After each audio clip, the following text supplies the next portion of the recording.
go hard on this, unquestionably. We've met, myself and my colleagues, directly with the Minister for Justice on this, as senior officials, the Taoiseach and the Taoiseach. The Guardian will be given. I think the powers in removing the ambiguity is critical.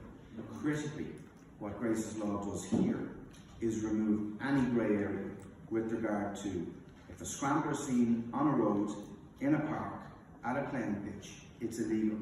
And they can be seized, and we want them seized, and we want them destroyed.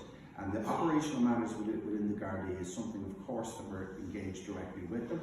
And that will be a matter that we're all engaged in. It's not just within the department, we're working on this together. But it sends a very, very, very clear signal. And I did mention in my opening remarks too, that I think from a societal perspective as well, is that there will be a responsibility on families and indeed on individuals, that the state, rightly so, brings the laws forward and wants those laws enforced. But there are those who break those laws and who willfully break them.